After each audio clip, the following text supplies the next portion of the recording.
Kehidupan dunia mendadak terhenyak. Pandemi virus corona memporak-porandakan tatanan hidup normal yang sudah lama berlangsung dan membudaya. Laju roda perekonomian melambat begitu cepat. Aspek kesehatan menuntut perhatian lebih guna menghindari banyak orang tertular dan jatuhnya korban. Mulai pertengahan Maret 2020, Indonesia menetapkan COVID-19 sebagai pandemi yang harus diwaspadai dan dihindari. Dengan memberlakukan PSBB, pembatasan sosial berskala besar, sebuah tindakan positif dalam bidang kesehatan ini tak bisa dihindari, memberi dampak negatif yang amat besar pada aspek ekonomi. Banyak sektor perekonomian terganggu, banyak pelaku bisnis terdampak, pelaku UMKM terpukul karenanya. Jika ini dibiarkan berlarut, malapetaka besar tinggal menunggu waktu. Perlu diambil langkah-langkah strategis, menjaga pasokan bahan baku, menjaga cash flow tetap lancar, dan permintaan pasar tetap stabil. Maka dari itu, UMKM perlu mendapatkan pendampingan.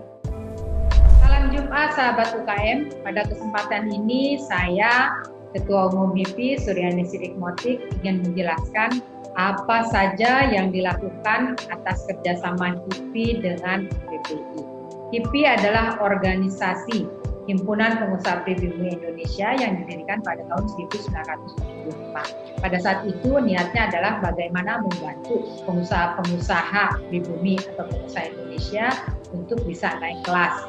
Kalau dari yang kecil ke menengah, yang menengah ke besar, yang dari mikro ke kecil. Kalau dilihat, mayoritas hari ini anggota HIPI adalah di kelas kecil, menengah, dan banyak juga yang mikro, terutama di daerah-daerah. Tujuannya adalah menaikkan kelas mereka, memajukan mereka. Oleh sebab itu kita perlu pahami masalahnya apa yang dihadapi oleh mereka. Berdasarkan hasil penelitiannya HIPI dan juga ini ada 4 klaster persoalan yang dihadapi oleh UMKM. Yang pertama adalah persoalan produksi, yang kedua adalah persoalan manajerial, yang ketiga adalah persoalan pemasaran, yang keempat adalah persoalan lembaga akses kepada keuangan, lembaga keuangan. Nah, kaitan dengan pemasaran, kita banyak kerjasama baik dalam dan luar negeri, baik juga dengan perusahaan besar dan kecil, BUMN dan BUMS, bagaimana agar mereka membukakan pintu bagi produk-produk UMKM. Dan kita selalu menggaungkan cinta produk lokal, produk Indonesia. Karena pada saat kita banyak menggunakan produk lokal, berarti kita mendorong UMKM dan memajukan UMKM. Begitu juga kita selalu menggaungkan agar APBN, APBD bisa dimanfaatkan sebanyak-banyaknya untuk produk lokal. Kaitan dengan produksi, terutama di pandemi ini kerasa sekali, misalnya kita banyak kerjasama dengan lembaga-lembaga terkait yang memang ahli bidangnya. Bagaimana ini kaitannya teknologi pemasaran dan juga produksi. Pemasaran misalnya pandemi ini kerasa. Yang dulu mereka jualan offline, mereka hari ini dituntut online. Karena orang takut keluar, takut ketemu gitu. Di sisi lain, tantangan untuk menjual online, misalnya soal makanan, itu kan ada batas waktunya. Kita juga kerjasama waktu itu untuk dengan food processing, bagaimana ini makanannya tetap bisa higienis, tetap bisa bersih, dan orang juga tidak takut untuk membelinya. Kaitan dengan yang terakhir, yang kita kerjasama dengan APPI ini adalah akses kepada lembaga keuangan. Banyak UMKM yang takut ke bank, karena misalnya bank gedungnya bagus, penampilan dari tellernya atau orang-orang yang bekerja di sana rapi, sehingga masuk ke perbankan takut. APPI inilah yang banyak membantu UMKM, lembaga asosiasi pembiayaan. Ini lembaga non-bank. Kita kerjasama dengan APPI, banyak yang sudah dilakukan misalnya di Jawa Barat, Jawa Timur, Medan, kemudian juga ada di Makassar. Kita membantu anggota-anggota kita ini yang tidak atau belum bisa akses ke perbankan lewat anggota-anggotanya APPI.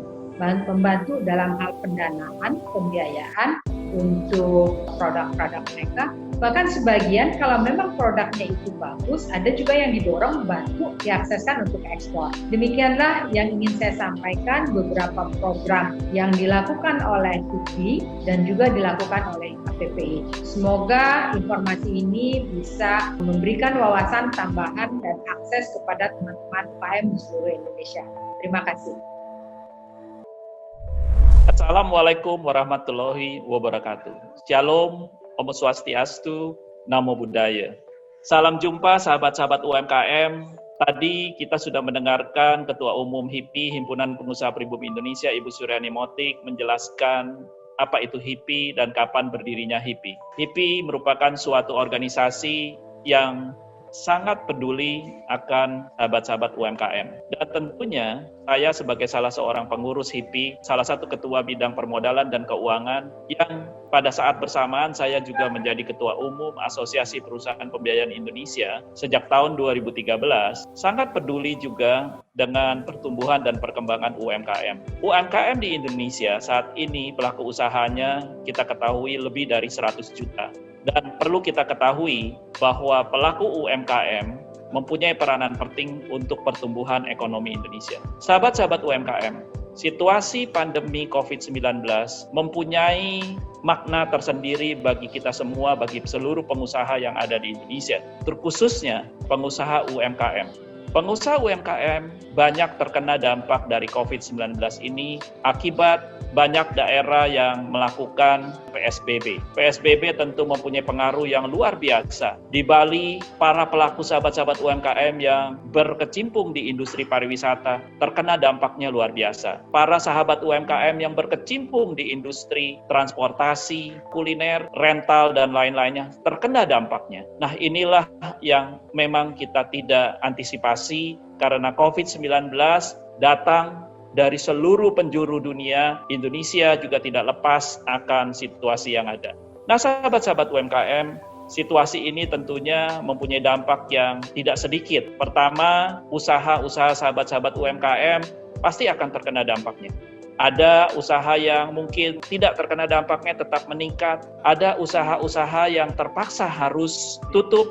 Nah, bagaimana menyikapi hal ini? Padahal hutang sahabat-sahabat UMKM masih ada. Yang pertama, datanglah kepada kreditur Anda, baik itu perbankan atau lembaga keuangan lainnya, ceritakan masalah sahabat-sahabat. Pasti akan ada jalan keluar. Karena perbankan dan lembaga keuangan merupakan suatu partner bagi para pengusaha. Nah, peran APPI atau Asosiasi Perusahaan Pembiayaan Indonesia, kalau di masyarakat dikenal dengan leasing. Mungkin kalau bicara dengan leasing, sahabat-sahabat hanya akan selalu mengenalnya adalah kalau mau beli kendaraan motor atau mau beli mobil, datang ke perusahaan leasing. Perlu sahabat-sahabat ketahui bahwa perusahaan pembiayaan Indonesia saat ini mempunyai 7 juta nasabah UMKM. 7 juta nasabah UMKM ini telah mendapatkan akses permodalan. Permodalannya seperti apa? Modal kerja, modal investasi. Ini merupakan suatu perjalanan dari perusahaan pembiayaan yang dimulai hanya membiayai pembelian kendaraan baru, mobil, dan motor. Kami sekarang sudah bisa memberikan pembiayaan-pembiayaan dalam bentuk modal kerja. Begitu cepat kami masuk dan menjadi sahabat UMKM. Dan perlu diketahui dengan 7 juta debitur yang ada, mayoritasnya bisa sukses loh sahabat-sahabat. Bagaimana suksesnya?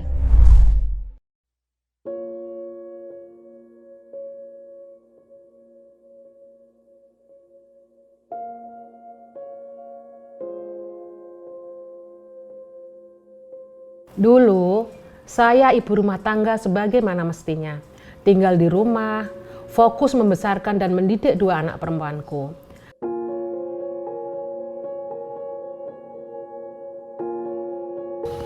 Gasnya udah ada belum? Gas. Engko sore Mas, sono gas ya, aja tuku engko balik normal tak doli 20 ya, engko sore lagi untuk 7 biji iki ya. Semua berubah ketika suami saya jatuh sakit selama 2 tahun dan kemudian meninggal.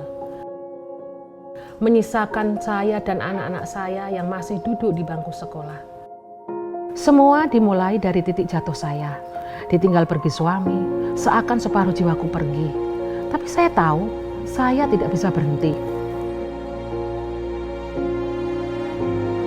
Satu kalimat di benak saya, anak-anak saya harus sekolah setinggi-tingginya.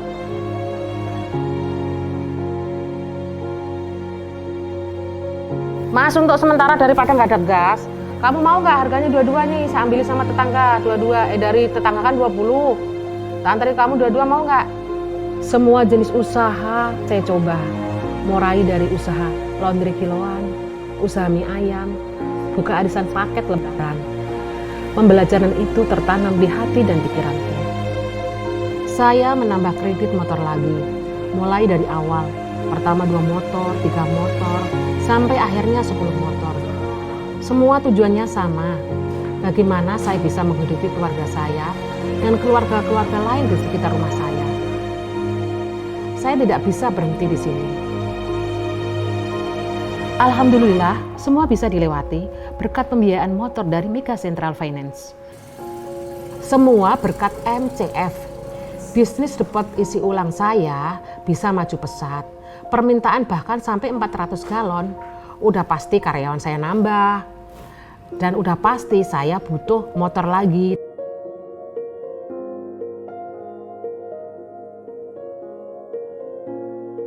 Berapa? Tukang nasi uduk Bu Ipah, Gang Kelurahan. Tantangan kedepannya saya tidak tahu, tapi saya yakin dengan usaha keras dan berdoa, insya Allah tidak akan berakhir dengan sia-sia.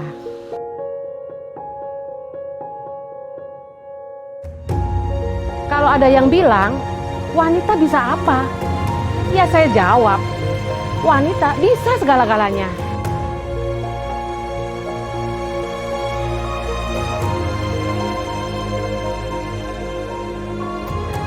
Terima kasih Mega Central Finance, terima kasih APPI atas penghargaan yang telah diberikan.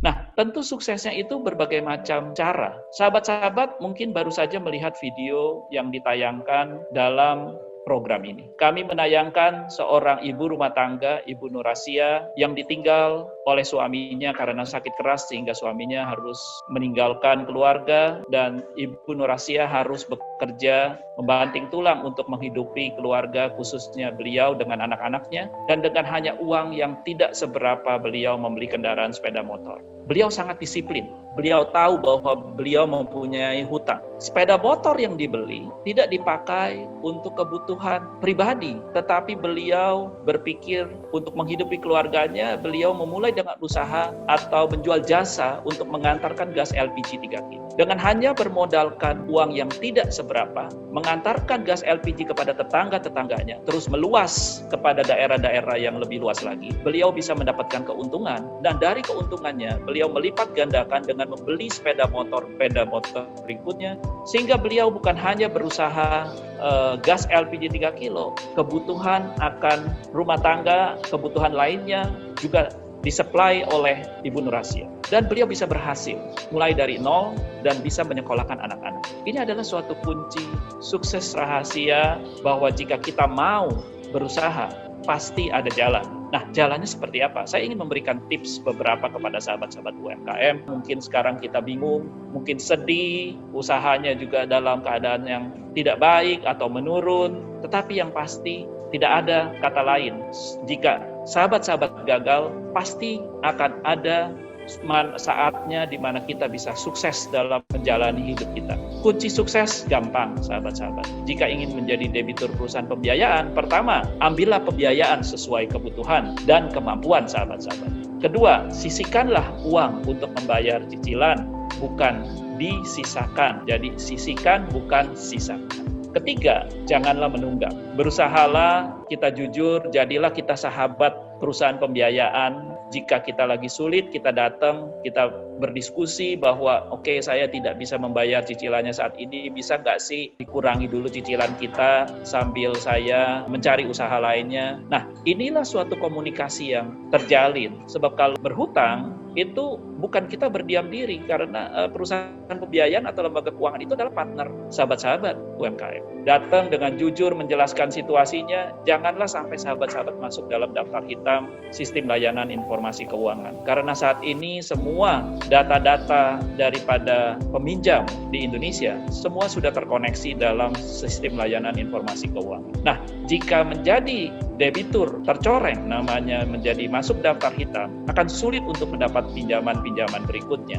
Yang keempat, pahamilah hak dan kewajiban, manfaat serta resiko. Dan kelima, jangan pernah menyerah. Orang disebut gagal hanya jika ia menyerah, sahabat-sahabat. Nah, kelima tips ini akan menjadi suatu kunci sukses buat sahabat-sahabat dalam menjalani usaha sahabat-sahabat, dan percayalah bahwa jika kita pernah gagal, pasti suatu saat kita akan sukses. Hanya kapan waktunya kita tidak pernah tahu, tetapi terus berjuang sahabat-sahabat dan terus berani berhutang. Jangan pernah takut berhutang, karena berhutang itulah yang membuat sahabat-sahabat akan menjadi sukses. Tapi yang penting, jangan campur aduk keuangan pribadi dengan keuangan usaha. Ayo ke perusahaan pembiayaan. Bisnis sahabat-sahabat akan lebih maju berkat perusahaan pembiayaan. Dan jangan lupa sahabat-sahabat, jika sahabat-sahabat benar-benar membutuhkan pinjaman, telepon ke kantor sekretariat Asosiasi Perusahaan Pembiayaan Indonesia, nomornya 021-2982-0190. Atau sahabat-sahabat bisa email ke sekretariat@ifsa.org.id. Sekali lagi, salam sukses dan jaga kesehatan sahabat-sahabat semua. Wassalamualaikum warahmatullahi wabarakatuh.